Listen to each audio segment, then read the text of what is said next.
क्या आपने कभी महीनों तक किसी बड़े प्रोजेक्ट को संवारने में लगाए हैं और लॉन्च होते ही पहले हफ्ते में कोई बड़ी गलती सामने आ गई? हमें सिखाया जाता है कि जल्दबाजी करना बेवकूफ़ी है और आराम से काम करना ही जिम्मेदारी है। लेकिन मुश्किल हालात में धीमे चलना समझदारी नहीं है। यह असल में एक बहुत बड़ा जुआ है। जल्दी काम पूरा करना कोई बेवकूफ़ी नहीं है। यह सबसे बेहतरीन रिस्क इंश्योरेंस है जो आप ले सकते हैं। ले सकते नहीं अरे रहे थे। ज्यादातर लोगों को लगता है कि धीरे काम करना सुरक्षित है। बड़े और कभी कभार होने वाले लॉन्च हमें तसल्ली देते हैं। इनसे हमें लगता है कि सब कुछ हमारे कंट्रोल में है। असल में बड़े लॉन्च सैकड़ों छुपी हुई धारणाओं और छोटी गलतियों का एक बहुत बड़ा और जोखिम भरा पुलिंदा होते हैं। जब ऐसा कोई प्रोजेक्ट फेल होता है तो तब्बई ती से होता है, तो तबाही भी बड़ी होती है। वहीं छोटे और लगातार होने वाले रिलीज इसके बिल्कुल उलट काम करते हैं। वो नुकसान के दायरे को सिकोड़ देते हैं। अगर कुछ टूटता है तो आप उसे तुरंत देखकर ठीक कर सकते हैं या फौरन वापस ले सकते हैं। यह बात थोड़ी अजीब लग सकती है कि ज्यादा बदलाव करने से असल में कम नुकसान होता है। टेबल के किनारे रखे उस बड़े और नाजुक फूलदान के बारे में सोचिए। एक गलत कदम, जरा सी हलचल और वह पूरा टूटकर बिखर जाएगा। आप एक ही झटके में सब कुछ खो देंगे। अब कई छोटे और मजबूत कपों के एक ढेर की कल्पना कीजिए। अगर आपसे गलती हो जाए और कोई एक कप गिर भी जाए, एक बात है, गहरा बुझ जाए तो शायद आपका एक ही कप टूटेगा, पूरा सेट नहीं। यही इस पूरी बात का मुख्य आधार है। छोटे हिस्सों में काम करने से आपके हर एक कदम का रिस्क काफी हद तक कम हो जाता है। यह तरीका कैसे काम करता है? इसके पीछे का विज्ञान बहुत सीधा है। जब आप एक बार में सिर्फ एक या दो चीजें बदलते हैं और तायरा बहुत ज्यादा बदलते हैं, तो आपको कारण और उसके असर के बीच सीधा संबंध मिल जाता है। जब नतीजे ऊपर या नीचे जाते हैं तो आपको ठीक से पता होता है कि ऐसा किस वजह से हुआ। आप साफ संकेत तय करते हैं ताकि कोई गलती एक रहस्य न बनी रहे। आप समस्याओं को शुरुआत में ही पकड़ लेते हैं जब उन्हें ऐसा न्याय देते हैं, जब उन्हें सुलझाना आसान और सस्ता होता है। फिर आप अपनी छोटी छोटी सफलताओं को जोड़ना शुरू करते हैं। धीरे धीरे ये बैंक के चक्रवृद्धि ब्याज की तरह बढ़ती जाती हैं। चलिए, छोटे हिस्सों में काम करने की बात को गहराई से समझते हैं। जब आप सिर्फ एक हिस्सा बदलते हैं या एक बार में एक ही चीज में बदलाव करते हैं, तो आपको पहले और बाद की बिल्कुल साफ तस्वीर मिलती है। इसमें कोई अंदाजा नहीं लगाना पड़ता। ये ढूंढने में माथापच्ची नहीं करनी पड़ती कि आखिर 12 अलग अलग बदलावों में से किसने नुकसान पहुंचाया। अगर सिस्टम कल सही काम कर रहा था और आज एक बदलाव करने से वह टूट गया, तो आप ठीक से जानते हैं कि कहां देखना है। गलतियों तक पहुंचने के इस साफ रास्ते के लिए आप भविष्य में खुद को धन्यवाद देंगे। इसके बाद बारी आती है टेलीमेट्री की। यह सिर्फ एक तकनीकी शब्द है जिसका मतलब है वो तरीके जो आपको बताते हैं कि असल में क्या हुआ। जब कोई नया रिलीज आता है तो आपको साफ संकेत चाहिए होते हैं। क्या लोगों ने काम जल्दी पूरा किया? क्या गलतियों का ग्राफ अचानक बढ़ गया? क्या रिस्पॉन्स मिलने की रफ्तार धीमी हो गई? आपको इसके लिए बड़े और उलझे हुए डैशबोर्ड नहीं चाहिए।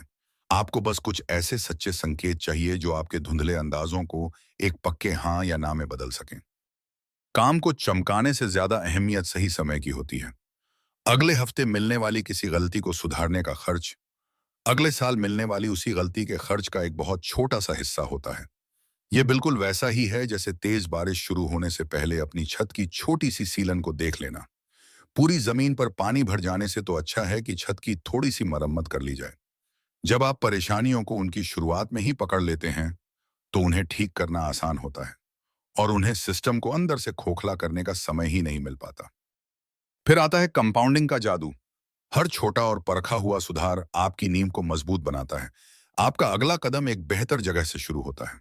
आप यहाँ 1% का सुधार पाते हैं, वहां 3% का अपडेट करते हैं और देखते ही देखते आपकी रफ्तार में एक बड़ा उछाल आ जाता है। अंधेरे में बैठकर आराम से काम को चमकाने से कोई फायदा नहीं जुड़ता।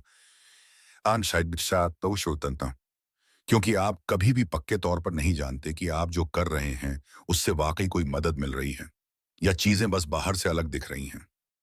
सॉफ्टवेयर की दुनिया की एक बड़ी सच्चाई सुनिए। बड़ी टेक्नोलॉजी कंपनियों में हुए बहुत सारे ऑनलाइन परीक्षणों में यह बात बार बार सामने आई है कि नए आइडियाज में से बहुत कम ही मुख्य लक्ष्य को बेहतर बना पाते हैं। अक्सर सफलता की यह दर करीब 10 से 30% ही होती है।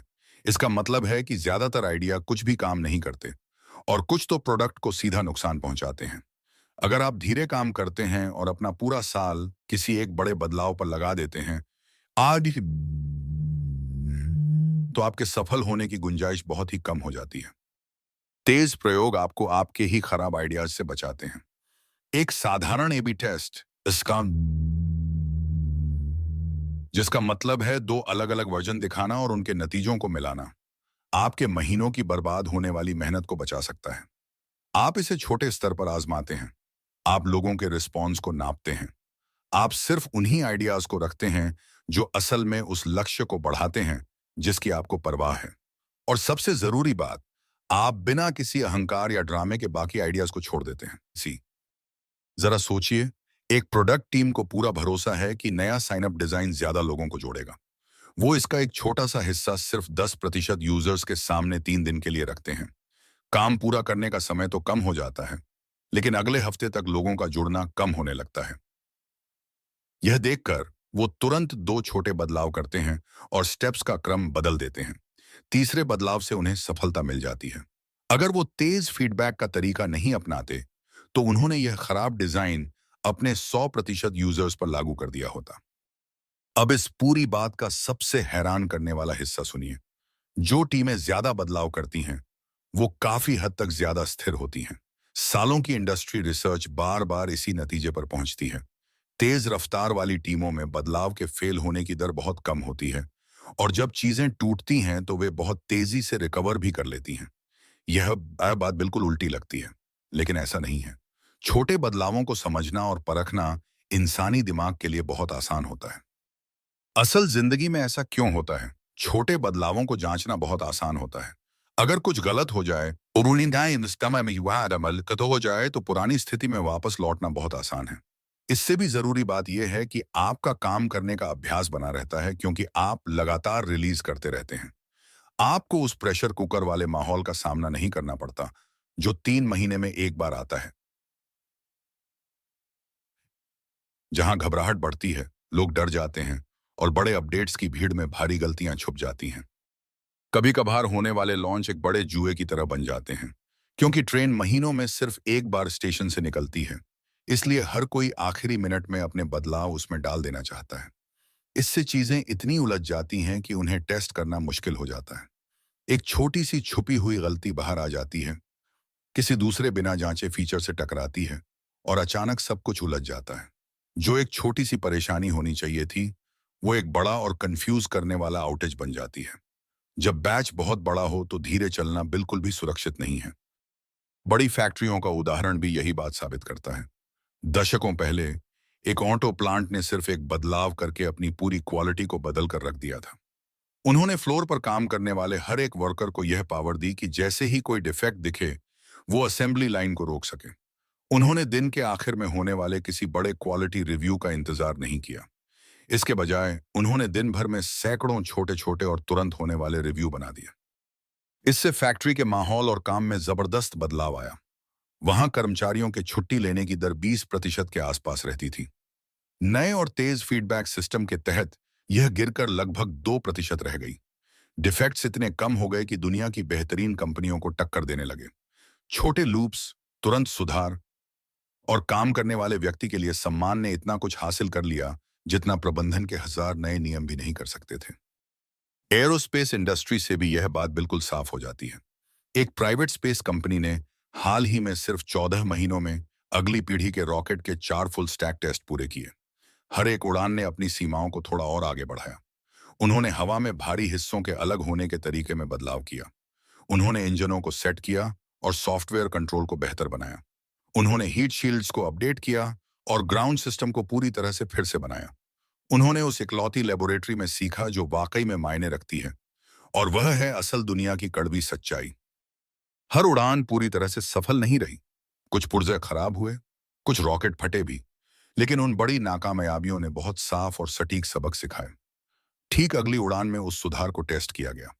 हर टेस्ट के साथ अनजानी चीजों का दायरा तेजी से सिकुड़ता गया। पूरे मिशन का रिस्क तेजी से कम हो गया, क्योंकि सच्चाई सामने आ रही थी। से बाहर आई थी। इसलिए नहीं कि इंजीनियर जमीन पर बैठकर कागजी रिपोर्ट बनाने में ज्यादा समय लगा रहे थे। इसकी तुलना किसी पारंपरिक और कागजी प्लानिंग वाले सरकारी रॉकेट प्रोग्राम से कीजिए, जिसमें पहली उड़ान भरने में ही 10 साल से ज्यादा का समय और करोड़ों रुपए लग जाते हैं। इनमें से ज्यादातर रिस्क आखिरी वक्त तक बिल्कुल छुपे रहते हैं। जब आप असली दुनिया में टेस्टिंग करने में देरी करते हैं, तो आप रिस्क में देरी नहीं करते। आप सिर्फ सीखने में देरी करते हैं। जिन बातों को आपने टेस्ट नहीं किया है, वो अंधेरे में चुपचाप जमा होती रहती हैं। इतिहास ने असल में हमें इसका एक बहुत ही शानदार शॉर्टकट दिया है। एक सदी से भी पहले दो साइकिल बनाने वालों ने एक शेड में लकड़ी की एक छोटी विंड टनल बनाई। उन्होंने असली उड़ान की कोशिश करने से पहले करीब 200 पंखों के डिजाइनों को छोटे रूप में टेस्ट किया। उन्होंने बहुत ही तेजी से उस समय के लिफ्ट टेबल्स की बड़ी गलतियों को खोज निकाला। एक पूरे ग्लाइडर को टेस्ट करने के लिए हफ्तों का सफर करने के बजाय वो मिनटों में अपने मॉडल बदल सकते थे। उन्होंने सीखने के एक लंबे और थका देने वाले चक्र को एक साधारण दोपहर की लय में बदल दिया था। यही चीज आज के मॉडर्न डिजाइन के काम में भी साफ नजर आती है। किसी सिस्टम की बड़ी कमियों को खोजने के लिए आपको हजार यूजर्स के किसी बहुत बड़े फोकस ग्रुप की जरूरत नहीं है। कई मामलों में सिर्फ 5 लोगों को एक प्रोटोटाइप इस्तेमाल करते हुए चुपचाप देखने से ही ज्यादातर बड़ी रुकावटें सामने आ जाती हैं।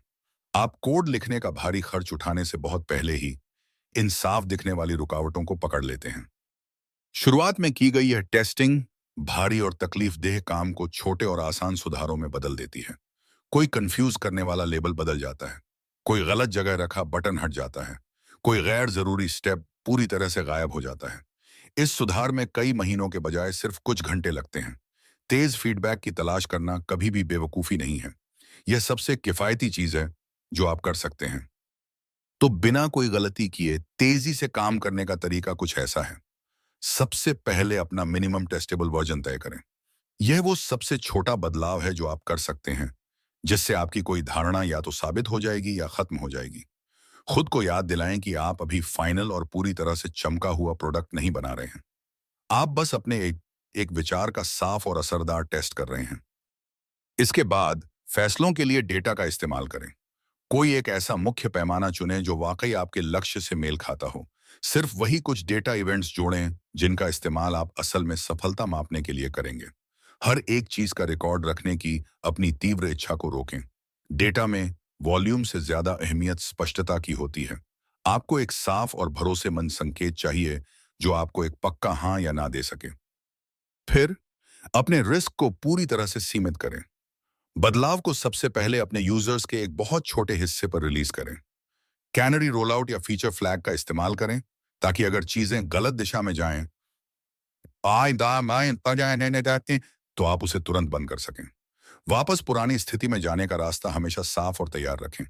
छोटे बैच और आसानी से बाहर निकलने का रास्ता ही आपकी सबसे बड़ी सुरक्षा है। काम की एक तय रफ्तार बनाए रखें। हर हफ्ते काम का चक्र पूरा करना एक शानदार शुरुआत है। इसे बनाएं, नतीजे को मापें, उससे सीखें और फिर एक छोटी सी रेट्रो मीटिंग करें। खुद से 3 चीजें पूछें। हमने क्या होने की उम्मीद की थी? हमने असल में क्या देखा? अब हम आगे क्या कोशिश करेंगे? यह लय बहुत मायने रखती है। असली रफ्तार आसान चक्रों को दोहराने से आती है, न कि पागलों की तरह यहां वहां भागने से। आखिर में अपनी सफलताओं और अपनी गलतियों को लिखें। मुख्य फैसला, उसका असली नतीजा और उससे मिला सबक एक साधारण सी लॉगबुक में दर्ज करें, जिसे आसानी से खोजा जा सके। समय के साथ आपकी टीम इस ज्ञान को और बढ़ाएगी। नए लोग काम को बहुत तेजी से सीखेंगे। पुरानी और दर्दनाक गलतियां खुद को नहीं दोहराएंगी। आप एक ऐसा सिस्टम बनाते हैं जो लगातार बेहतर होता जाता है। भले ही कौन है काम आबाद रहा, भले ही उसके अंदर काम करने वाले लोग बदल जाएं। अगर आपको यह वीडियो पसंद आ रहा है तो एक छोटी सी बात, यह चैनल पूरी तरह से उन आइडियाज और काम करने के तरीकों पर आधारित है जो आपके काम करने, जीने और फैसले लेने का नजरिया बदलते हैं। अगर आपको स्मार्ट लोगों के सोचने का तरीका समझना पसंद है तो सब्सक्राइब करें और हमारे साथ जुड़े रहें। बेशक इस नियम के कुछ अपवाद भी हैं। मेडिकल डिवाइस या एविएशन जैसे भारी नियमों वाले और हाई रिस्क फील्ड्स में आप सीखने की रफ्तार तो तेज रखते हैं, लेकिन इसे सिमुलेशन, सैंडबॉक्सिंग और कड़ी सुरक्षा के साथ कई चरणों में लॉन्च करके हासिल करते हैं। आप वैलिडेशन को कभी नहीं छोड़ते। आप बस काम को इस तरह से बांटते हैं कि सीखने का काम शुरुआत में ही हो जाए। साथ ही यूजेबिलिटी टेस्टिंग में 5 यूजर्स का नियम एक मददगार सुझाव है। कोई पत्थर की लकीर नहीं। बहुत ही जटिल प्रोडक्ट्स और अलग अलग तरह के यूजर्स के लिए स्वाभाविक रूप से बड़े सैंपल साइज की जरूरत होती है। अपने असली रिस्क और अपने यूजर्स की वैरायटी के हिसाब से अपना सैंपल साइज तय करें। लेकिन मुख्य बात अपनी जगह अटल है। शुरुआत में टेस्टिंग करने से लगभग हमेशा सबसे बड़ी समस्याएं बहुत सस्ते में पकड़ में आ जाती हैं। याद रखिए, बिना निगरानी के रफ्तार सिर्फ तबाही लाती है। अगर आपके पास साफ लॉग्स, अलर्ट्स और यह तय करने का बजट नहीं है कि आप कितना रिस्क उठा सकते हैं, तो तेज लूप्स चलाने से सिर्फ शोर और घबराहट ही पैदा होगी। यह पक्का करें कि आप असर देख सकें, फैसला ले सकें और जरूरत पड़ने पर वापस लौट सकें। बड़े लॉन्च तब काम आ सकते हैं जब अनिश्चितता वाकई बहुत कम हो और आपके इंटरफेस बहुत स्थिर हों। लेकिन जैसे जैसे अनिश्चितता बढ़ती है, बार बार कोशिश करने की अहमियत आसमान छूने लगती है। तो इस हफ्ते के लिए अपना नजरिया कुछ इस तरह बदलिए। धीमे चलना हमें सिर्फ इसलिए सुरक्षित लगता है क्योंकि उसमें कोई शोर नहीं होता। लेकिन बिना जांची हुई धारणाएं अंधेरे में अपने तेज दांत निकाल लेती हैं। लगातार प्रयोग करना ही आपका सबसे बेहतरीन रिस्क इंश्योरेंस है। आप इसके लिए छोटे छोटे प्रीमियम भरते हैं, छोटे बैच में काम करते हैं और आसान तरीके अपनाते हैं। लेकिन बदले में आपको शुरुआत में ही सच्चाई पता चलने और बहुत कम नुकसान होने के रूप में भारी मुनाफा मिलता है। अभी आप जिस किसी छोटे काम पर लगे हैं, उस पर बस 1 हफ्ते का यह चक्र चलाकर देखिए। टेस्ट तय करें, उसका एक बहुत छोटा सा हिस्सा लॉन्च करें, मापें कि क्या होता है, असलियत से सीखें, फिर इसे दोबारा करें। आप खुद देखेंगे कि कितनी जल्दी आपका भरोसा लोगों की जोरदार आवाजों से हटकर चुपचाप मिलने वाले ठोस सबूतों पर टिकने लगता है। अगर आज के इस नजरिए से आपकी सोच में थोड़ा भी बदलाव आया है, तो हमारे साथ बने रहें। हम एक साथ मिलकर इन छोटी छोटी सफलताओं को बढ़ाते रहेंगे। अगर इससे आपके काम देखने का नजरिया बदला है, तो नॉलेज वर्थ शेयरिंग को सब्सक्राइब करें और हर दिन कुछ नया और बेहतर सीखें। और भी शानदार आइडियाज के लिए हमारे चैनल को ब्राउज करें। यहाँ आने के लिए आपका धन्यवाद। और बम धन्यवाद, और मैं आपसे अगली बार मिलूंगा।